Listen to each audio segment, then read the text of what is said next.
ការពិតទៅអានឹងវាជាច្បាប់នៃសាកលវិទ្យាល័យនៅពេលដែលនិស្សិតគាត់ត្រូវចូលមករៀនសាកលវិទ្យាល័យគឺគាត់ត្រូវស្នាក់នៅក្នុងសាលារៀនបានន័យថា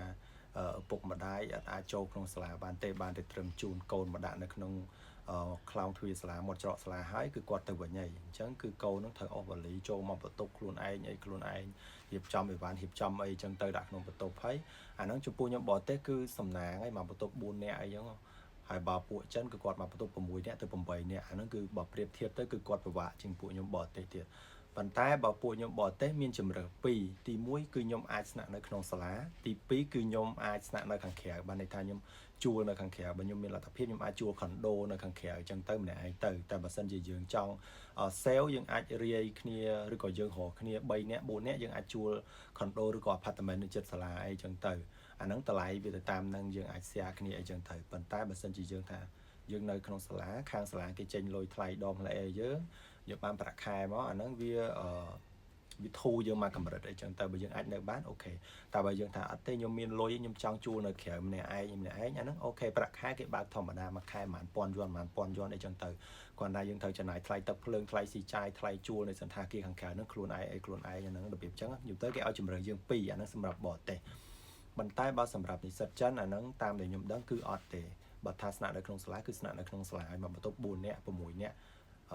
ពេលច្រើនមាន4នាក់ឯងមាន6នាក់8នាក់អីចឹងទៅ5នាក់អីចឹងទៅអាហ្នឹងវាចឹងណាតែបើចំពោះសាលាផ្សេងខ្ញុំអត់ដឹងដែរអាហ្នឹងវាអាស្រ័យទៅលើច្បាប់នៃសាលានីមួយៗដែរប៉ុន្តែបើថាស្នាក់នៅក្នុងសាលាហ្មងអាហ្នឹងគឺជាទូទៅគឺត្រូវស្នាក់នៅក្នុងសាលាហើយចំពោះនិស្សិតតែគ្រាន់ថាបើចំពោះច្បាប់សាលាផ្សេងតែគេកំណត់ថាស្នាក់នៅនិស្សិតចិនស្នាក់នៅប្រហែលមាន4នាក់អត់មាន5នាក់អត់មាន6នាក់អត់អាហ្នឹងវាទៅតាមនឹងដែរអញ្ចឹងតែបើចំពោះដែលខ្ញុំនិយាយវីដេអូមុន master ពួកដែលរៀន master ពីចិនគឺគាត់មានសិទ្ធិមកនៅនឹងដមរបស់ខ្ញុំនៅជាន់លើហើយក្រែគេធំតែដល់គ្នាសន្តាគារមិនគឺអញ្ចឹងក្រែគេធំអីមួយឯងពួកហ្នឹងគឺគាត់គេមកបន្ទប់ម្នាក់ឯងមកបន្ទប់ម្នាក់ឯងវាអញ្ចឹងណា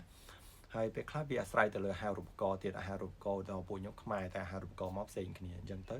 អាហារូបករណ៍ពួកគាត់អាចប្រាក់ខែខ្ពស់ជាងខ្ញុំហើយគាត់គេនៅកន្លែងជាន់លើអីចឹងទៅមកបន្ទប់2នាក់អីចឹងទៅតែពួកខ្ញុំគេនៅជាន់ក្រោមអីវាចឹងទៅអាហ្នឹងវាមិនចឹងចាតែគាត់ថាយើង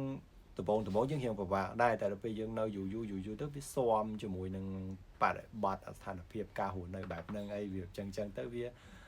អត់សូវជាបញ្ហាទេប៉ុន្តែបន្ទប់តូចឬធំវាអត់សំខាន់ទេសំខាន់ទៅលើការរៀបចំអាហ្នឹងខ្ញុំហ៊ាននិយាយចឹងហ្មងថាបន្ទប់តូចឬធំអត់សំខាន់ទៅលើការរៀបចំរបស់យើងហ្នឹងវាមិនដែរអីមិនដែរអញ្ចឹងណាអាហ្នឹងវាអញ្ចឹងទៅតែបើចំពោះយើងដូចបងដែលគាត់ខមមិនថាគាត់ថប់ពិបាកដកដង្ហើមហ្នឹងអាហ្នឹងមកពីគាត់បរិបត្តិគាត់រស់នៅស្រួលបន្ទប់ធំមានខ្យល់ចេញចូលទីធ្លាធំអីចឹងទៅតែចំពោះពួកខ្ញុំនិស្សិតគឺខ្ញុំត្រូវតែស្នាក់នៅបែបហ្នឹងហើយច្បាប់សាលាមកចឹងគឺខ្ញុំស្នាក់នៅចឹងគឺអត់អាចដូរបានទេអាហ្នឹងខ្ញុំចង់និយាយចឹងតែក៏អរគុណដែរដែលបានបងដែលគាត់តែងតែសួរឆាតសួរក៏ដូចជា comment សួរពីសុខទុក្ខយើងរស់នៅចិនហ្នឹងមិនអីមិនចឹងណាខ្ញុំអរគុណច្រើនខ្លាំងមែនតើ